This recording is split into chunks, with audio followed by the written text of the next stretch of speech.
जोङो जे मैयाहाय जे जालांनाय जाथाय जे बर' माहारियारि फरायसा आफादा थांनाय 7 तारिख अक्ट'बर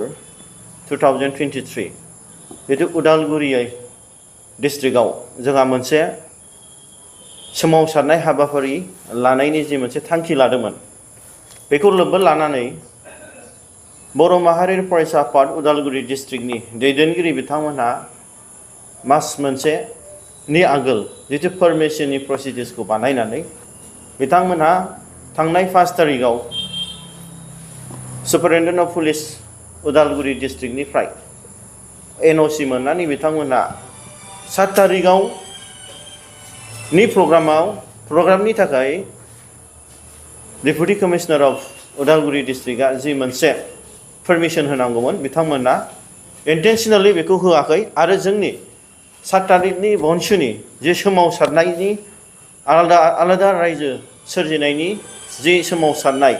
बिनि थाखाय परमिशन बिथांमोना होआखै। दा बेवहाय जों थोंजोङै नुनो मोनदों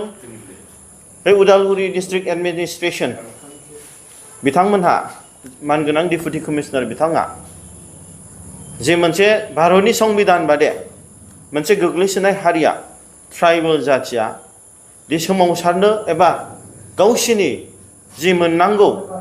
संबिधानिक बादे बेखौ बुंनो थाखाय बे प्रग्राम बानायनो थाखाय जे मोनथाय दंमोन बे मोनथायखौ बिथाङा टटेलि भायलेट खालामदों। आन्डार आर्टिकल 19 टु द constitution of India we have every rights the freedom of movement freedom of speech जोंनि थांखि जोंनि लुबैनाय जोंनि हास्थायनायखौ जोङो डिमान्ड खालामनो हानायनि जोंहा मोनसे कन्स्टिटिउशनेल प्रभिजन दं। नाथाय बे कन्स्टिटिउशनेल प्रभिजनखौ मानगोनां डेपुटि कमिशनारा डाइरेक्टलि आसाम गभर्नमेन्टनि जि मोनसे इन्स्टिगेशन आरो जे बिटिसि गभर्नमेन्टनि जि इन्स्टिगेशन बेखौ लानानै राजनितिक बायस खालामनानै जोंनि बे गणतान्त्रिक डेम'क्रेटिक जि मोनसे मुभमेन्ट जोंनि आलादा रायजो सोरजिनाय बर' हारिनि थाखाय बेखौ टटेलि बिथांमोना नेग्लेक्ट खालामनाय जादों आरो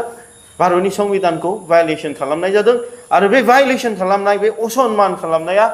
बनसुखौल' नङा नाथाय गासैबो बर' हारिखौ खालामनाय जादों। दा बिनि जि मोनसे डिस्ट्रिक्ट एडमिनिस्ट्रेशना जे ट्राइबेलफोरनि सायाव रेसपेक्ट गैयै बर' हारिखौ सनमान होयै भारतनि संबिधानखौ भायलेसन खालामनानै जि मोनसे बेबहार देखायदों बे बेबहारखौ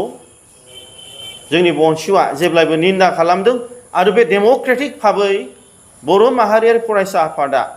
सान्थि भाबै जोंनि गांनाय उखैनाय जोंनि भारतनि नेम बादे डेम'क्रेटिक भाबै आन्दलन खालामनायनि जि मोनथाय दंमोन बेखौ मोनैखौ दिनै बिथांमोननि सायाव जों खुद्रिदों। बेनि थाखायनो गाबोन tomorrow जोङो फुंनि 5 तानिफ्राय मोनानि 5 तासिम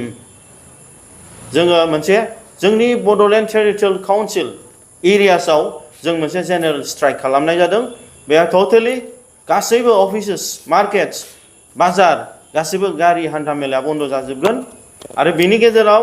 जों गाबोननि जि 9 तारिखनि जि मोनसे फुंनि मर्निंनि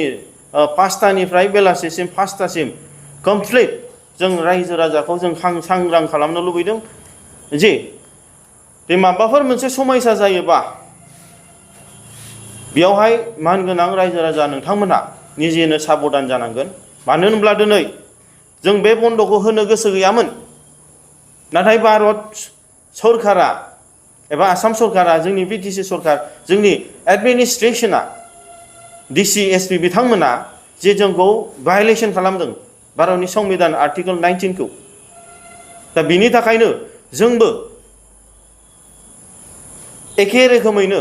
बिथांमोननि बादे पलिसि बादे जोङो गाबोन जोङो बे बन्द'खौ होनाय जादों जेनेरेल स्ट्राइकखौ। बेनि थाखायनो आं गुरैयै खावलायदों गेदेमा रायजो राजा नोंथांमोना जि मोनसे बनसुनि बर' माहारियारि फरायसा आफादनि आन्डार आर्टिकल 19 टु द कन्स्टिटिउसन अफ इन्डिया जोङो आवाज होनो हानाय बिनो हानाय जों भइस होनो हानाय दा बेखौ बन्द' खालामदों। बिनि थाखायनो जोंबो दिनै फुल्लि माने बिथांमोननि एगेन्स्टआव जों टटेलि जेनेरेल स्ट्राइक जोंनि बिटिसि ओनसोलाव गाबोन फुंनि 7 तानिफ्राय मोनानि फुंनि 5टानिफ्राय मोनानि 5टासिम होनाय जाबाय आरो बेयाव गासैबो रायजो राजाफ्रा मानिलायनानै जाहाथे नोंथांमोननि व्यक्तिक माने माखासे समयसाफ्रा समयसा जाया बिनि थाखायनो बयबो एलार्ट थालायलायनो थाखाय आं गुरैनो खावलायहरनाय जाबाय।